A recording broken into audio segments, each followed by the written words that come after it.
Your work is amateur. I fixed it for everyone's sake. I still hear those words. They replay in my head when I'm trying to sleep, when I'm making breakfast, when I'm walking to my apartment. Darren said them like he was doing me a favor, like I should thank him. It was a Tuesday. Morning started normal. I woke up at 6, showered, ate toast, standing by the window. My presentation was ready. 3 years of work compressed into 40 slides. Every feature tested, every number verified. The communication tool I'd built wasn't flashy, but it worked. Teams could coordinate faster, fewer delays, better clarity, simple stuff that mattered. The investor meeting was at 2 in the afternoon. I'd checked everything the night before. File worked perfectly, transitions smooth, data loaded fast. I even practiced in front of my bathroom mirror twice. Felt silly doing it, but I wanted this perfect. When I got to the office at 8, Darren was already there. He usually came in around 10, so seeing him early surprised me. He had his headphones on, typing something, energy drink next to his keyboard. I waved. He nodded back. "Big day," he said, pulling one headphone off. "You nervous?"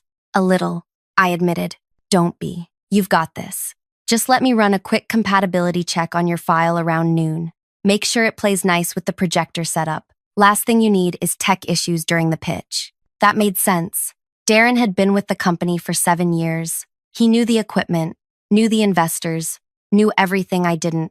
When I joined straight out of college, he was the one who showed me around, explained how things worked, introduced me to people, shared his lunch when I forgot mine the first week. "My name is Lena, 25 years old, first real job, no safety net, no family money, just me and my education, and this tool I'd built because I believed it could help people." Darren wasn't just my senior. He was my mentor, the person I asked when I didn't understand office politics, when I wasn't sure how to phrase an important message, when I needed advice about anything. He answered every question, never made me feel stupid, always patient.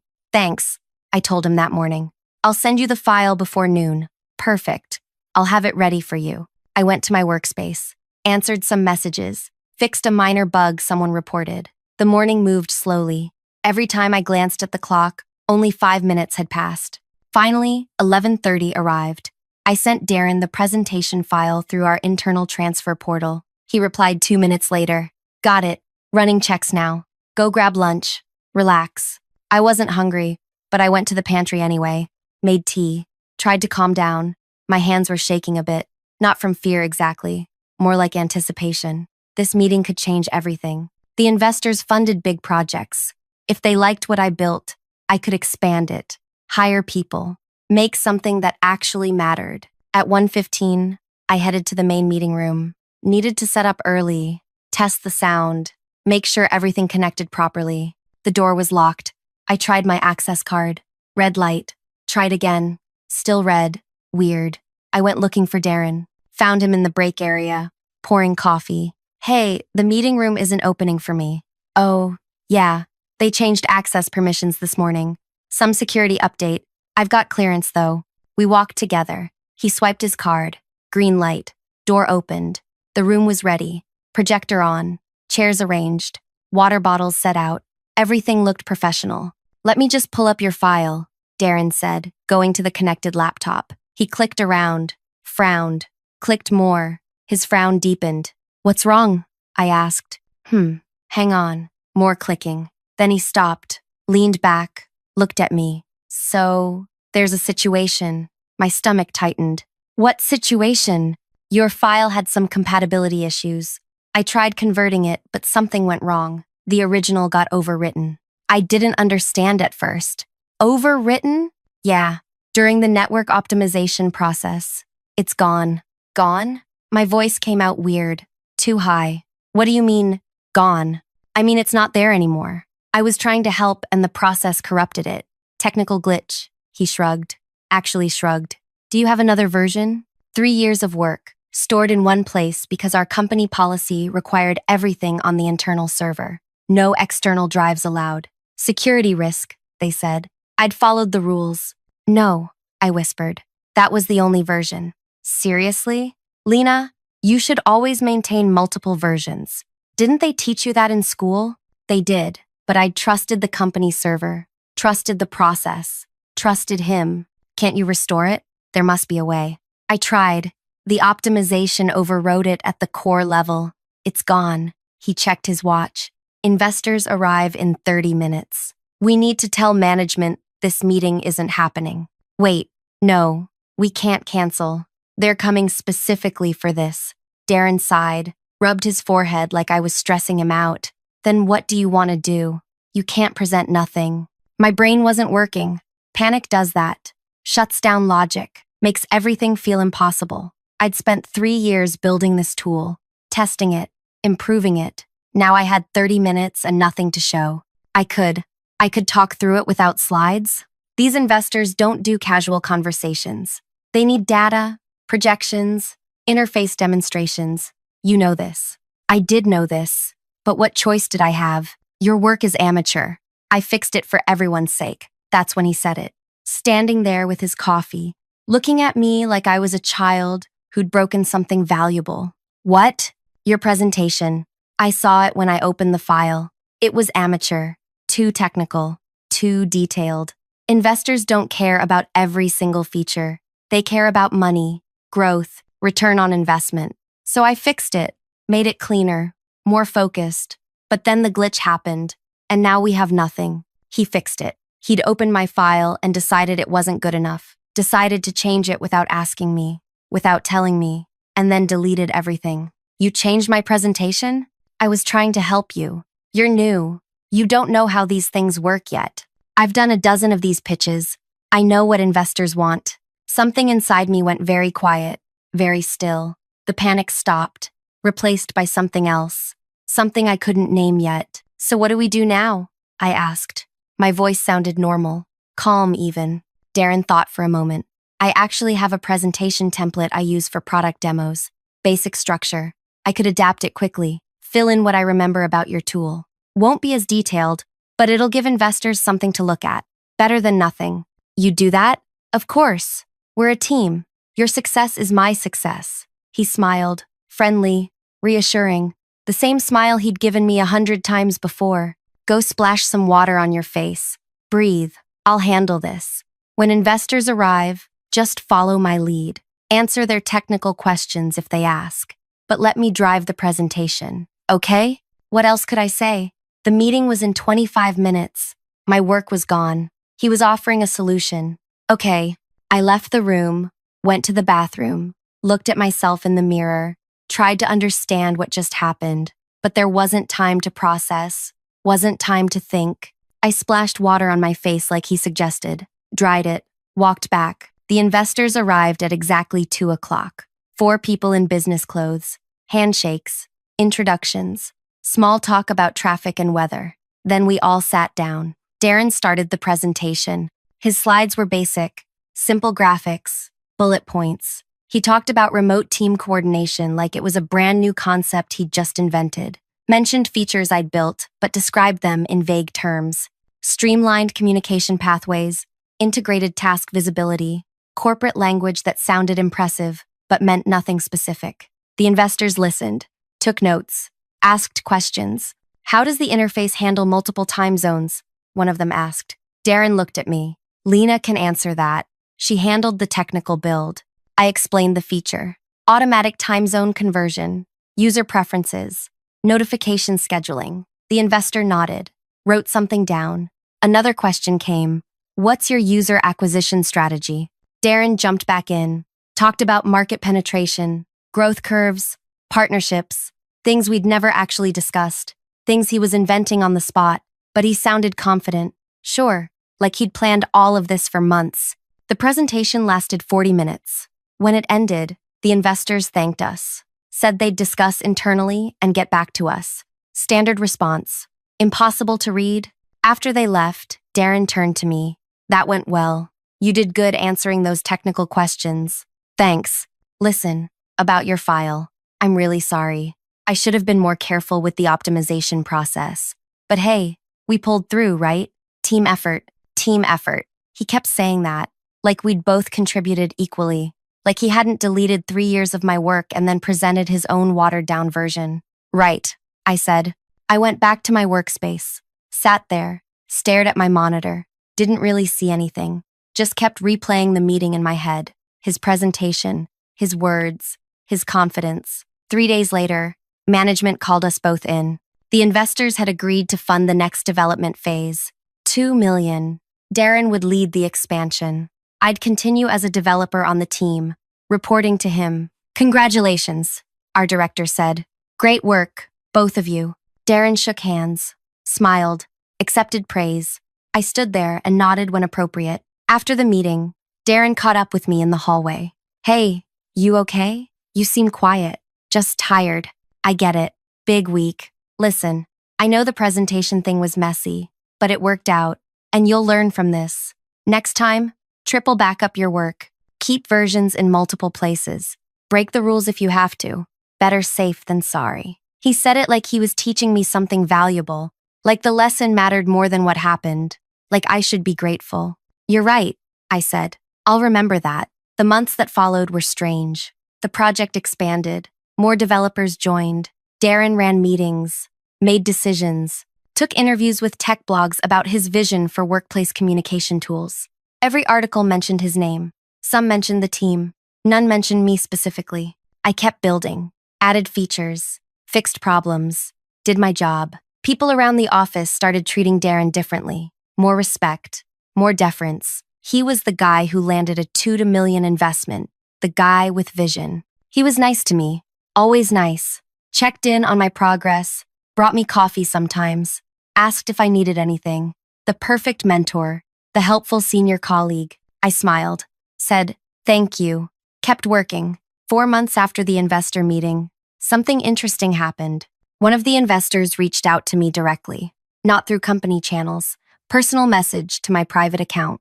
Hi, Lena. We were impressed with your technical knowledge during the presentation. Would you be open to a conversation about future opportunities? I stared at that message for a long time. Read it 5 times. Check the sender. Legitimate. One of the 4 people who'd been in that meeting room. I replied, sure. I'd be interested in hearing more. We set up a call. The following week, 30 minutes. Just a casual conversation, they said. Except it wasn't casual. They were opening a new division, different city, focused entirely on communication tools for distributed teams. They needed someone to lead development, someone who understood the technical side, someone who could build from the ground up. We remember your answers during the pitch, the investor said. You knew every detail, every feature. That kind of knowledge doesn't come from managing. It comes from building. Thank you. We looked into the project history, saw your name on most of the development commits. You built that tool, didn't you? Not Darren. I didn't answer immediately. The silence stretched. It's okay, they continued. We've seen this before. Junior developer does the work. Senior person presents it. Tale as old as time. But we're not interested in presenters. We're interested in builders. So, would you consider joining us? My heart was beating fast, loud. I could hear it in my ears. What would the role involve? They explained. Lead developer, product direction, team building, competitive salary, equity, full creative control. Everything I'd wanted when I first built my tool. Everything that got taken from me. I'm very interested, I said. Great. We'll send over details. Take your time reviewing. No pressure. But here's the thing. When they sent the details, I didn't just review them. I thought about Darren, about his face when he shrugged and said, technical glitch, about his presentation, about every article that mentioned his vision, about team effort, and you'll learn from this. I thought about all of that, and then I asked for another call. I want to accept, I told them, but I need to ask for something first. Something unusual. What is it? There's going to be a promotion available at my current company soon, vice president level. I need you to make sure Darren gets it. Make noise about the investment success. Credit him publicly. Make it big enough that the company has to promote him. Silence on the other end. Then, why would you want that? Because I need him locked in. Promoted people sign new contracts. Longer terms. Higher penalties for leaving. I need him committed to staying. More silence. Then a laugh. Quiet. Surprised. You're thinking. Long term. I learned from the best. He taught me to plan ahead. All right, we can make that happen. Our investment gives us influence. We can push for leadership changes, suggest promotions. It'll take a couple months, but we can do it. Thank you. And then you'll join us? The day after his promotion becomes official. They agreed. We worked out details over the next few weeks. Contract terms, start date, everything contingent on Darren's promotion happening first. They thought it was brilliant. Poetic justice, one of them called it. I just called it planning. 2 months later, the company announced organizational changes, new roles, strategic promotions. Darren was named Vice President of Product Development. Big celebration, champagne in the main area, speeches about innovation and leadership and vision. Everyone congratulated him, shook his hand, took photos. He gave a speech about teamwork and dedication and never giving up on your ideas. I stood in the back, holding champagne I wasn't drinking, watching him smile, watching him accept praise. When he saw me, he raised his glass. I raised mine back, smiled, clapped when everyone else clapped. He came over afterward. Thank you for all your work on the project. Couldn't have done it without the team. Congratulations, I said. You deserve it. Big changes ahead. New 3-year contract. Committed to really building something here. It's exciting. 3 years. Locked in. Exactly what I needed. That's wonderful, I told him. Really wonderful. Really wonderful. The party lasted 2 hours. Music, food, more speeches. I left early. Said I wasn't feeling well. Darren told me to rest up. Big projects coming. He'd need everyone at full energy.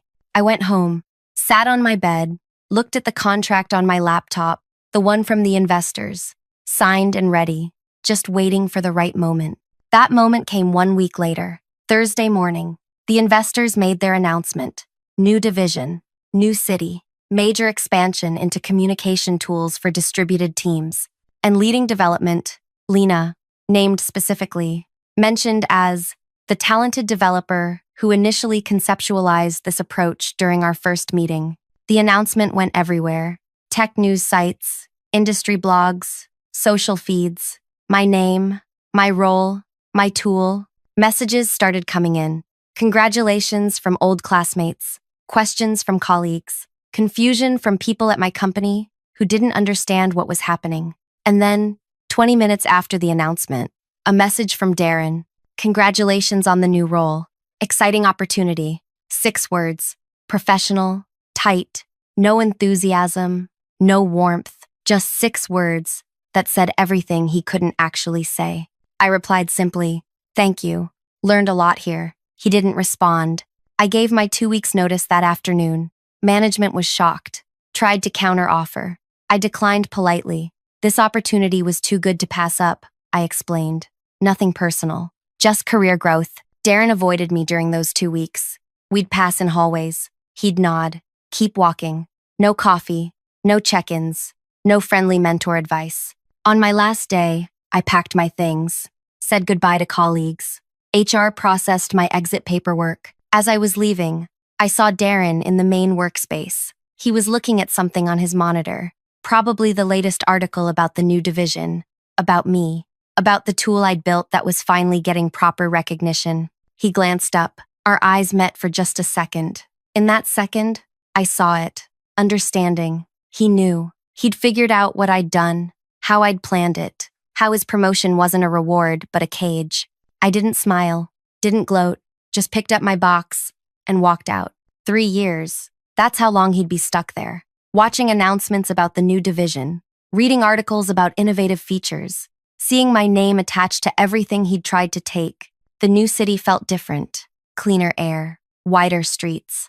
My apartment was smaller than my old one, but it had better light.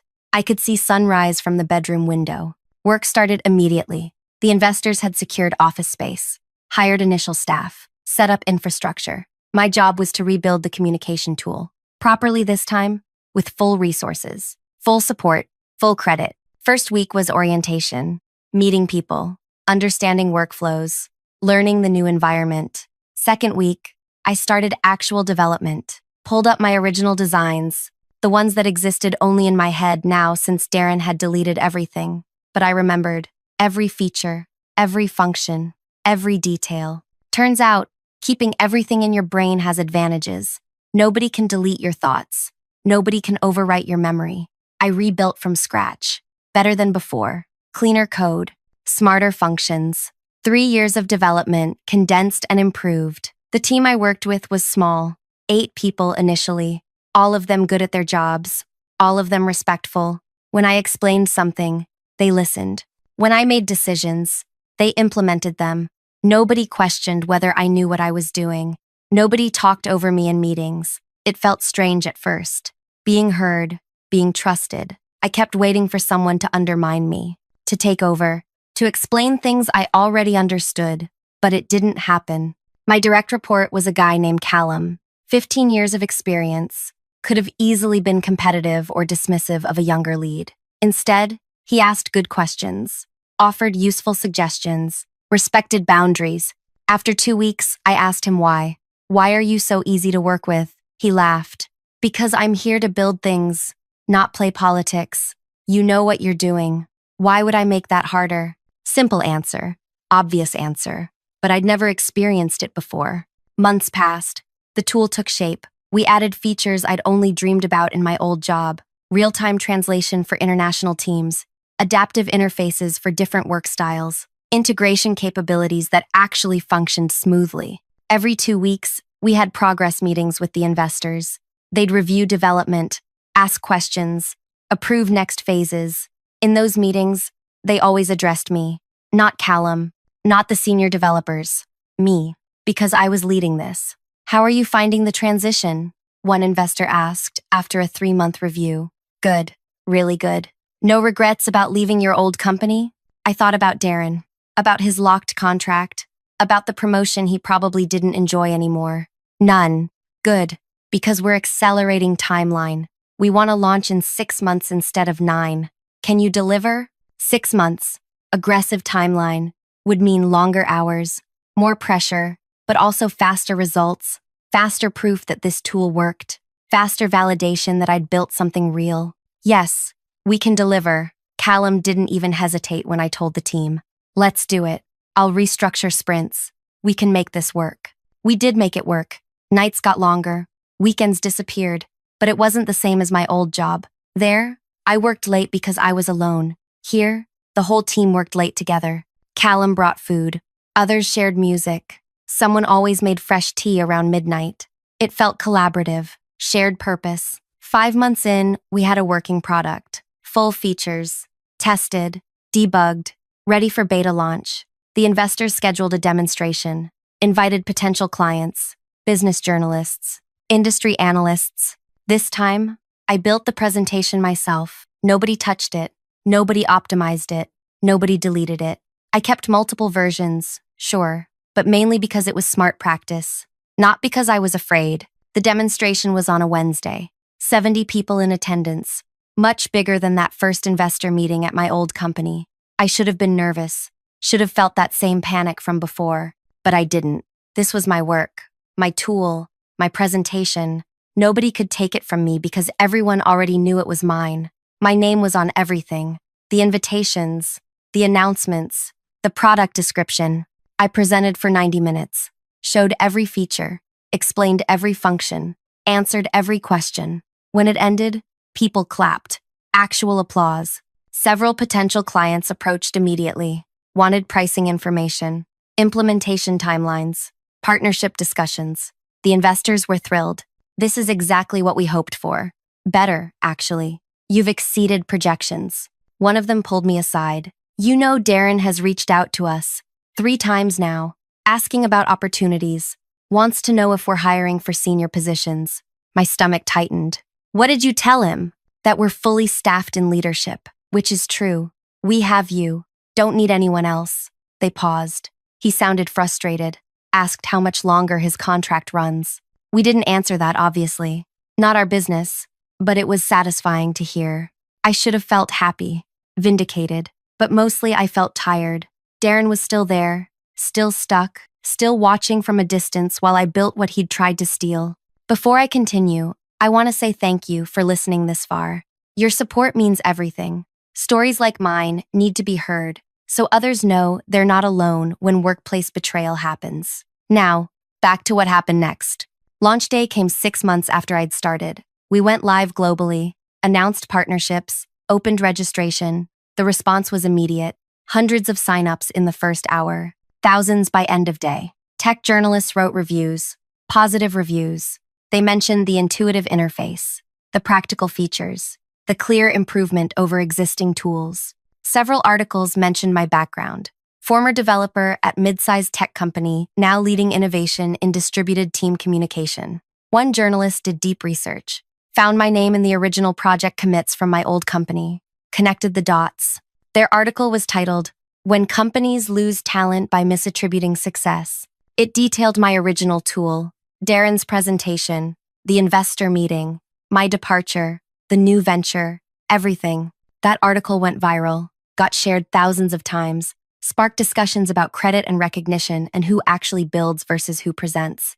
My old company issued a statement. Professional, generic. We're proud of all our former employees and wish them success in future endeavors. Darren didn't say anything publicly, but I heard through mutual contacts that he'd tried to discredit the article, called it speculation, said the original tool was collaborative effort. Nobody listened. The commit history didn't lie. My name was on 90% of the development work. Year 1 ended with 200,000 active users, 15 major corporate clients, positive revenue. The investors were already discussing expansion, more features, more markets, more growth. I hired 20 additional team members. Callum became operations director. We moved to bigger office space. Everything was scaling exactly how it should. And through all of it, I kept track of time. Month 12, month 18, month 24, counting down Darren's contract, watching his 3-year commitment tick away while I built everything he'd wanted for himself. Year 2 brought more success. We crossed 500,000 users, won industry awards, got featured in major business publications. I did interviews, spoke at conferences, represented the tool I'd created. Sometimes interviewers asked about my previous job. I answered honestly, but briefly. I learned a lot there. It prepared me for this. Never mentioned Darren by name. Never detailed what happened. Didn't need to. The journalist's article had done that already. Month 30. Month 32. Month 34. His contract had to be ending soon. I didn't know the exact date. Didn't need to. Just knew it was coming. Month 36 arrived on a Tuesday. 3 full years since his promotion. I was in a strategy meeting when my personal messages buzzed. I ignored it. Stayed focused on quarterly projections. After the meeting, I checked. Message from an unknown number. "This is Darren. I know you probably don't want to hear from me, but I need to say something. What you built is remarkable. What I did was wrong. I justified it at the time by telling myself I was helping, that you didn't understand how to present to investors, that my experience mattered more than your work. I was wrong. I'm sorry. I don't expect forgiveness. Just wanted you to know, I understand what I took from you, and I'm genuinely impressed by what you've accomplished despite that. I hope you continue succeeding." I read it 3 times, looked for hidden angles, manipulation, excuses buried in apologies, but it seemed straightforward. Simple admission, no justification beyond acknowledging his own justification was wrong. I sat with it for a day, thought about responding, thought about what I'd say, thought about whether saying anything mattered. Finally, I replied, "Thank you for the message.